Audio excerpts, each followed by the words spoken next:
What's up, everybody? You are on the Healing Kings podcast, and this is your host, Drew Koss. And today's topic is going to be about change and why it is so hard. Now, if anyone tells you that changing is easy, please remove yourself out of their presence. Change is not easy. Change may feel good after you've done some work, but it's not easy. So why would people even want to change? That's what we're going to talk about in this episode today. I'm going to give you some tips, some things you can think about, and then a strategy you can use that I use for myself, my students, and just my friends in general. First thing you want to think about is, why do you want to change?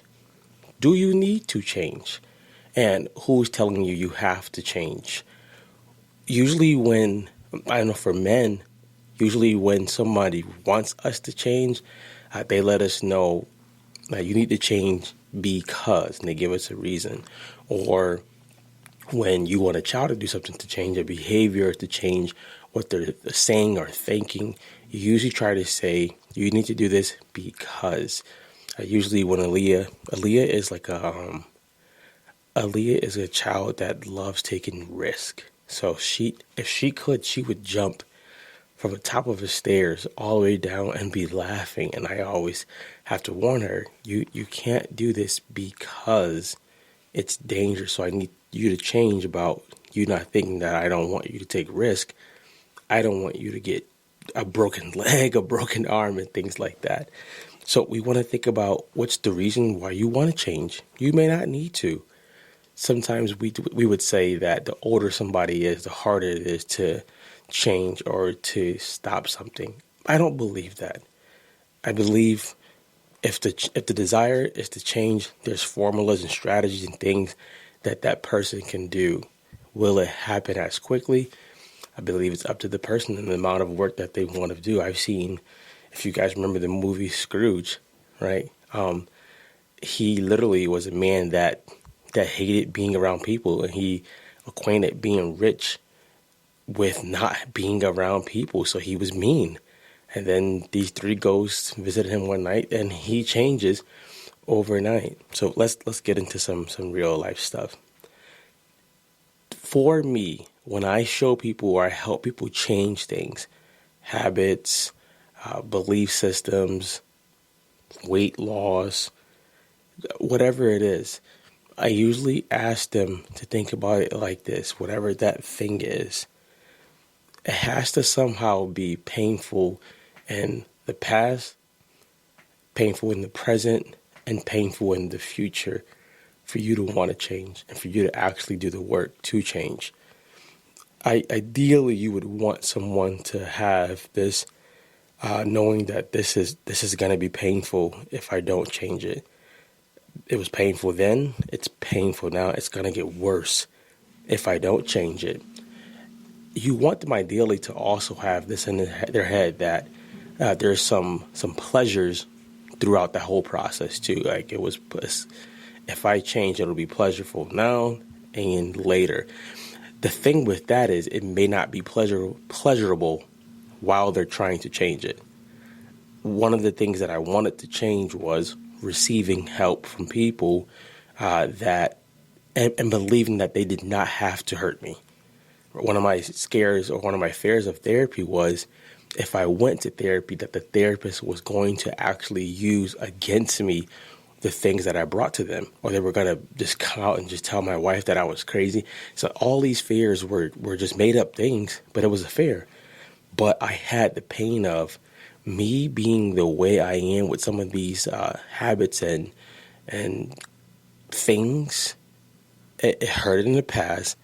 It's hurting me now, and it's going to hurt me and others in the future if I don't actually deal with this. And that's what actually helped. So I've also seen this with people who won't leave relationships, right? They think, I'm not going to change it now because it used to be so good that it can't be hurting me as much as I'm saying it is. So I'm going to just stay. I've seen this thousands of times. So you see this sometimes when women have been abused by somebody. and they stay because he used to be nice back in the day, and then something happened and he became this madman, and I'm just going to remember him back in the day. So you have to think about it. It has to be painful in the past and this present, and it's going to get worse if I don't change it. So let's go through a little exercise on how we can actually change something. One of my key things that I do with people is ask them, what do you believe about this subject? What do you believe about this topic? What do you believe about yourself? So let's say, for example, someone I helped recently, ironically, I help people with content more than anything. And it usually starts off with something that is in their head that happened long ago. So a person, Drew, how do I end up getting more content engagement? Right? Not just more so followers. Followers are cool, but how do I end up getting some more content engagement? So I said, what is your thought pattern when you're actually creating content and putting it out? And they started to tell me, I'm going to just give them some tips and things like that. And I asked them, what stops you from sharing part of your story as well? And they were like, I don't think it's worth it. I don't want to go that deep. I don't want to be that personable. And I asked them, if you won't be personable with them, why do you think they're going to be personable with you? Or if you're scared to share any of your stories, why do you think they're going to open up? They're going to still be closed, or they're going to still be guarded because you haven't shown them any transparency or any vulnerability. And the initial fight was, I don't want to put my business out on social media. Okay, cool. That's always a decision of the person.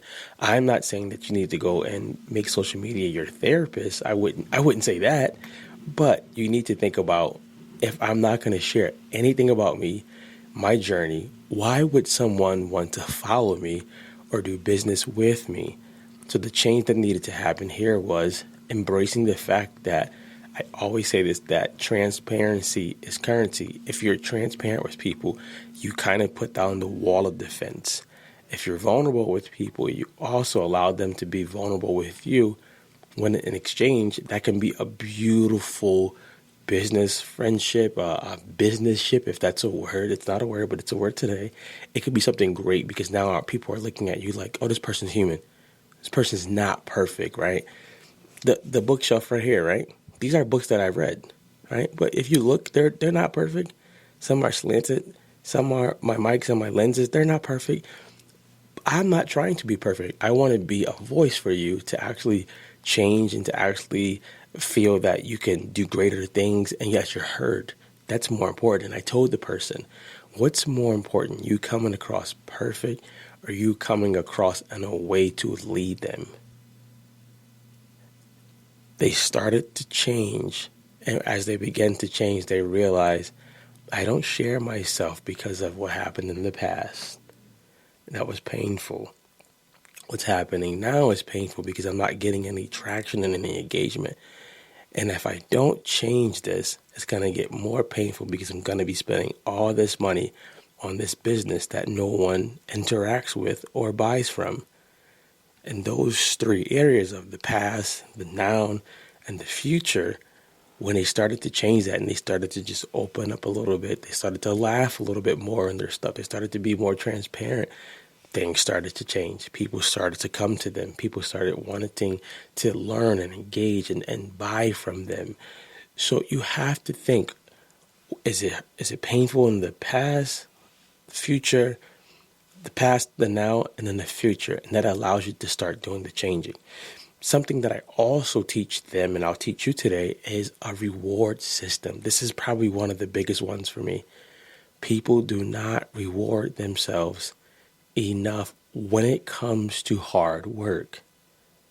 I'm not saying that every time that you just want to reward yourself, you should. You can do that. That's not my place to. That's not me to tell you what to do with that. I want to tell you that you want to reward yourself on the journey of this changing, because it is painful. But the beauty of it is, as you start to change, you'll start to see that these things were also holding you back mentally a lot of times spiritually, and a lot of times physically. So you want to set a reward system up. I usually tell people, set a reward system up every like 15 days. If that's too long, every 5 days. You want to congratulate yourself for the work and the effort that you're putting forth to do whatever you want to do. You don't want it to be, I'm going to reward myself when it's over. That seems heroic. It seems cool. But trust me, working with people for a long time and working on myself, I'm telling you, set some rewards up to increase the momentum, to increase the motivation, and to have markers to let yourself know I'm doing good work, I'm on the right path, and I want to keep going. One of the habits that I'm changing currently is realizing, this is going to sound so comical, realizing that in some relationships I don't need to be as regimented with my time. That's a hard one for me because I value time a lot. I don't like wasting time, but I also know too that sometimes I need to carve out more time so that when I'm with the person, I'm not thinking that my alarm to go do the next thing is going to go off. It sounds like a cruel habit, but it actually helps me stay present with the person when I'm there. When I'm there, I'm not on my phone, I'm not doing anything else, I'm just completely there. So it's a habit that I'm changing, and I realize this was painful in the past because sometimes I would just take the relationship for jeopardy. It's painful now because I know I need to pour more into my relationships and they want more from me. And then in the future, if I don't change this, I can possibly just put blockers or hindrances or lose a relationship. And the reward for me is, hey, I'm going to tell them, hey, I really set this alarm not to just be an annoyance for us. I set it so that I can pay attention solely to you while I'm talking to you. Change is not easy, but change is it's good. It's necessary if you want to keep growing. It's necessary if you want to stop putting limits on yourself, which we all do at times. So to summarize this up, right, for people to really have good change, it needs to be painful in the past, the now, and the future if they decide not to do it, if they decide not to change. If the doctor told you you have cancer, but you have to stop drinking soda, let's just say that was the case. You can't keep looking at soda like, oh my God, it was so good in the past. You have to look at it like it's painful because now it has gotten me to this place right now. If I don't stop this now, or doing it now is not helping me at all, if I don't stop it in the future, it's literally going to take me out. Then change would be a lot easier to start making moves on. So today, start making a move. What do you want to change? Is it worth changing? And can you go do some of those steps that we talked about in today's episode? Make sure, guys, today you go and be great.